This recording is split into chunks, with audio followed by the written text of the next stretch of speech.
Very good. Okay, sir. Hi, welcome to Kolehiyo ng Pantukan. Kolehiyo ng Pantukan. Kolehiyo ng Pantukan. Kolehiyo ng Pantukan. Kolehiyo ng Pantukan. Our beloved institution, Kolehiyo ng Pantukan.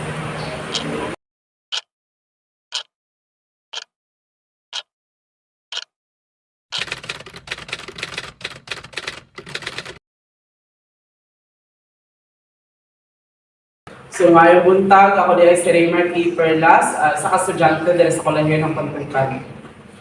So, gidun. So, I'm Joar Ananaid from GS Tourism Management, sa estudyante sa Kolehiyo ng Pantukan.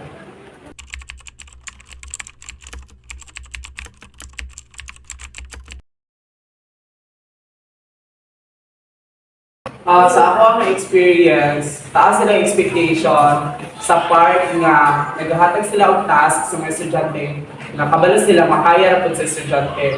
Pag feel nila nagawa na sa monitoring ng mga projects kung dili kaya sa estudyante, dili na nila ginahatag kay natin mga considerations nga ginakuan pod nga mupabor po dapat sa students kung makaya ba nila ang mga activities at tasks nga ginahatag sa mga teachers. So I can say nga taas ang expectation pero gina-level nila sa kung unsay kaya sa bata.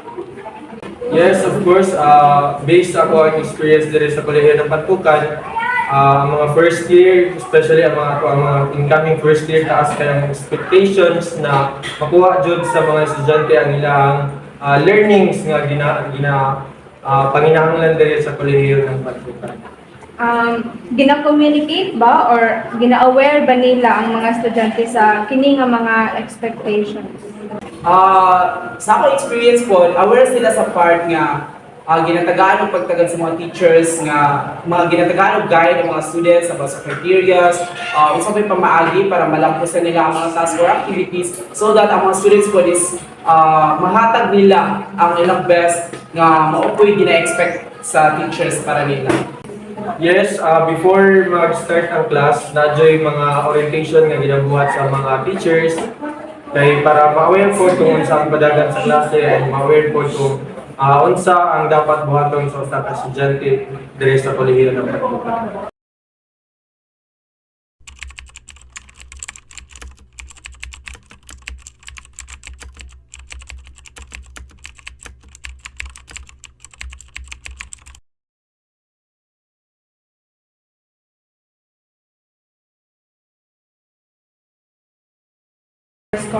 So based on my experience, wala may problema noon. Consider man sila sa mga suggestions, sa mga corrections, mo allow man sila. So dili kay sila imong nahigpit sa mga in terms sa mga quizzes, nagatakot sila o mga activities, pero masabtan po sa mga estudyante. Isip ko sa ka-participative nga estudyante dito sa Kolehiyo ng Pantukan, I can say nga nakita na akong mga classmates dyan nga medyo maulaw sa ilang mga thoughts, mga opinions in terms of oral recitation, pero kuha na ako, gina-idolize ako mga teachers ko niya, ginatagaan yung pagtaga ng mga estudyante nga. Although, maulawon sila kay either mamalit sila or wala silang confidence nga mo istorya, pero gina-allow dyan sa teacher kay every day is a learning process man yun, tapos not everyone is perfect man po. So, I commend those teachers dyan na gina-allow ang estudyante nga magkamali. Kaya dito sa ilang pagkamali, maka-learn man sila. So, unsa pud ang mabati ninyo as students sa mga instructors nga naga-consider yun? So ako agad as a student nga maka-encounter mga teachers nga very considerate para sa ako agad kay mura siya ka nang naibtan mi ka pagtunog nga out of nowhere sa imo mga gipang-agian niya kalisod tapos maka-encounter kay gina nga tawo considerable sa mga times nga ikaw as part sa estudyante is naglisod ka tapos naimusabot sa imo as teachers labi kay sa pamatik yun. So, based again sa akong experience diri sa Kolehiyo ng Pantukan, sa mga teachers nga naga-consider sa mga ingon nato nga butang, so dapat po siya og tabang sa mga estudyante, especially katong na mga kakulangan sa mga activities. So, wala matakabalo kung sa mga reasons. So, dapat po ito impact para sa mga estudyante ang pag-consider sa mga teachers.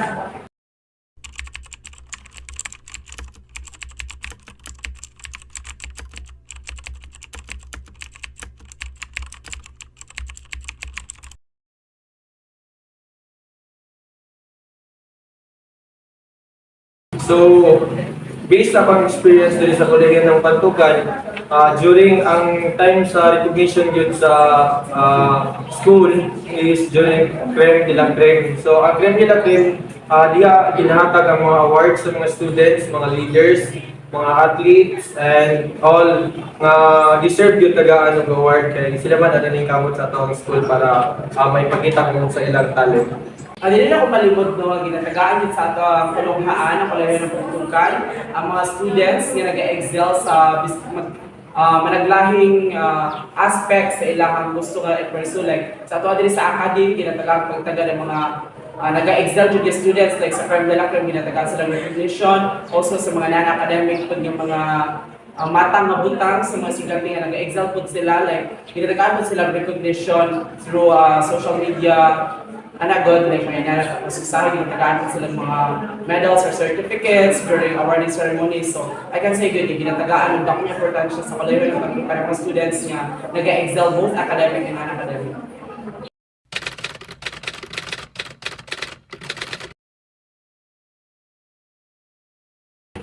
Hi, welcome to Colegio ng Pantukan. I am Mr. Edelberto A. Finance Jr., a college instructor under the Bachelor of Technology and Livelihood Education, major in home economics, and currently having also general education and professional education under the College of Teachers Education.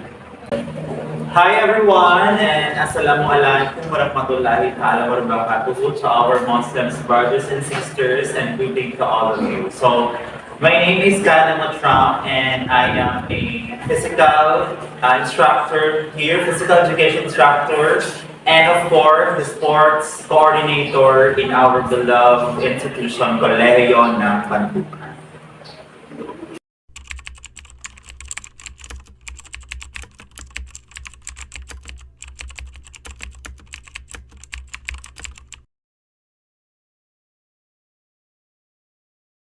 Okay, so sulod sa on my 5 years of teaching here in Colegio ng Pantukan, the collegiality I think that here in our institution is highly observed. However, as far as we noticed or I experienced, especially karon no na new administration nata. So of course, it is always and nakita na siya o na-apply na siya through our teacher-to-teacher na relationship, and of course, makita na ko na o maobserbahan ko na ko na in the sense of, like for example, now, no, enrollment, especially during programs wherein we as teachers, we collaborate for the betterment of our institution, the Colegio ng Pantukan. Okay, so for that question, if I didn't really observe that one, for that question, partly our school right now is experiencing transition. There are newcomers, and especially those who are new employees of the institution. But however, referring to those who are already here, not referring to those who are new, I have observed that one, but that's not as much, because understanding that there is also diversity within these employees. But of course, as an institution, it's very imperative that should the administration will provide the mechanisms how these people should be integrated in one, because it's partly working in one institution with a common vision. So it should be everyone should cooperate with, especially in the consensus decision making for the institution, whether it's academically or administrative work. So with that, I had, as of this time, I had observed it, not as much, but I did really observe it. Okay, so but based on your ano sir, kanang observations, do you believe nga kanang positive or asa man mo fall ang imong observations sir? Positive ba ang kanang school culture and working environment sa KNP or mas mo go siya sa negative? Okay, as of this time, it is between crossing the fingers, between the positive and the negative. So it's in between, as I observe. Because there is a division, something right now, as what I was, I do not know if I'm the only one who observes this time. But of course, I guess that some of my co-instructors here already observed that one. But we continue to work forward to make a positive atmosphere and a positive working environment in which favorably we will move to work with this more in the positive side rather than in the negative side. Because we already knew that if this one the direction will be in the negative side, I guess that the outcome will not be desirable. So we will work this together in order for to change the direction from the negative side into a positive side for a common, positive, and healthy environment for everyone. Yes, no, I firmly believe that culture environment should possess, especially kung naagad ang tinatawag na to of good governance when it comes to the leader itself here in our institution. So, I experienced three leaders from our two former presidents, and of course, karon na lang yung nabago. They have different types of way of shall I say mag-handle sa mga instructors, especially the culture here in our institution. Kaya dili mo siya matawag nga effective siya when it comes to different traditions manggod ang naa sa mga estudyante. So each of them is walay discrimination nga nahitabo, and on that sense also nga kita na ko nga the culture development here in our institution is very good.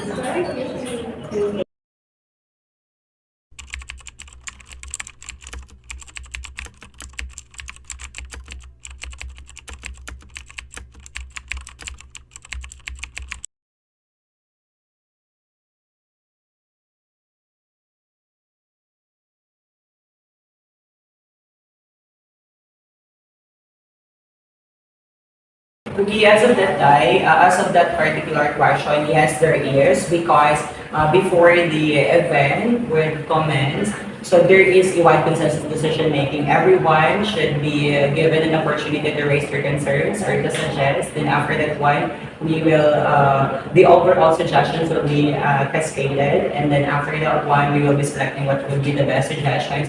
So with that, it's the process of involving everyone in the decision making. But of course, whatever would be the outcome for that consensus decision as a whole, then everyone also is involved. So as of this time, yes, I have observed, and I am hoping that that would continue in the near future.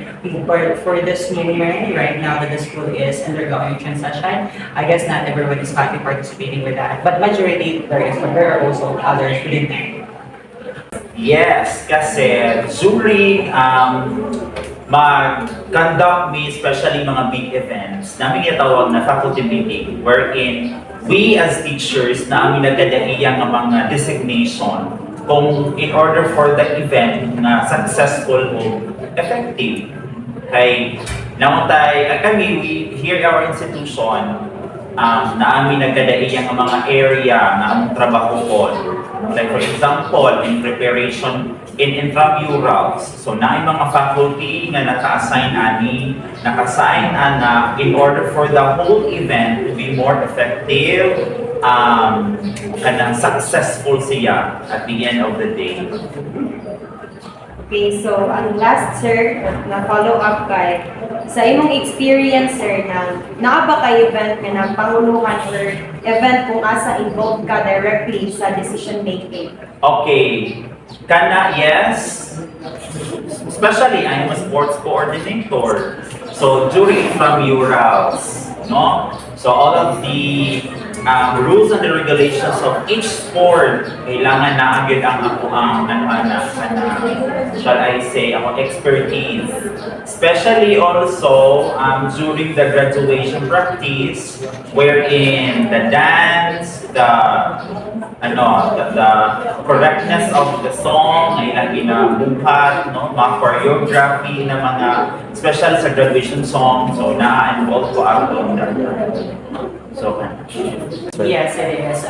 Last Padula 2023, I am the General Committee Chair for the PINA-ADMAN 2023. So I handled that pageant from the pre-training, from making the criteria, from selecting the judges, and by preparing overall with the stage and everything. And I had also observed some of my ability to connect with people, means of personally and staffing. So it's a great certain opportunity that I had given also to use my talents, particularly in pageantry, I can say that it's positive, and however, I really need more to work with because it's not quite easy handling that event because we are not just only considering about how the event will be prepared, but of course we will be tapping more people, especially for approvals and everything. So it undergoes with a systematic process.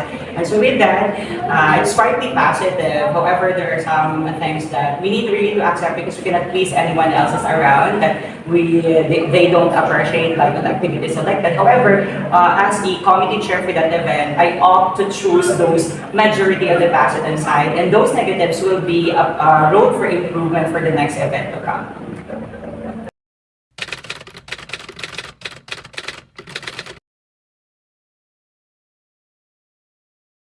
Ako si Miss Mrs. Charina E. Escudero. Anak ko'y anak na nag-eskwela sa kolehiyo ng Pantukan, si Glady A. Escudero o si Elgea A. Escudero. Ako dahil si Mrs. Lisa Pariha o na ako'y mga anak nga nag-eskwela sa kolehiyo ng Pantukan. Ang isa 4th year college o ang isa 3rd year college o karon na po kay 1st year college. Tulo sila nag-eskwela sa kolehiyo ng Pantukan. Okay kayo study kay ko sa maong eskwelahan.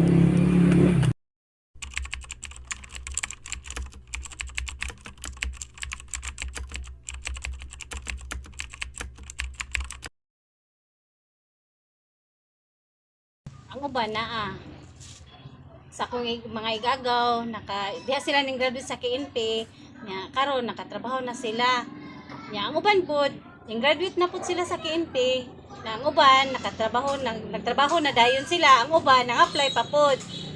So depende ra pod sa bata kung motrabaho ba siya o dili pag makagraduate na siya. Nakoy na kuha na inhan nga nag-graduate sa KNP. Dugay lang nakatrabaho tungod sa dugay ang release sa TUR. So, ang follow-up question ani kay kanang nisalig ba ka sa kolehiyo ng Pantukan nga kaya niini ma-provide ang mga panginahanglan sa pagtrabaho pohon o quality education sa estudyante? Salig ko quality pud ang ilang sa education. Ako mosalig jud ko nga makatrabaho jud ang bata kung makagraduate na sila. Pero magdepende po sa bata kung nanikamot sila trabaho or dili. Kaya napoy uban nga ning graduate na nya, wa jud pud sila ning trabaho. O ang uban pod kay ang uban man gud mo take pa man gud og board course. So mangita mo board pag yun sila mo. Ang uban nakagraduate na kay dili man board course ilahang nagihuman nga ginagraduate sila. So nakatrabaho dayon sila. Pag depende gud gihapon sa bata.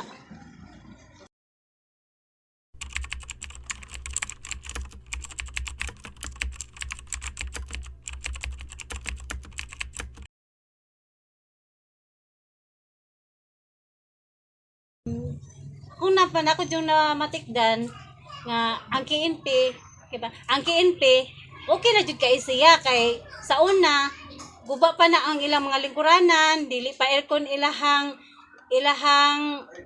room.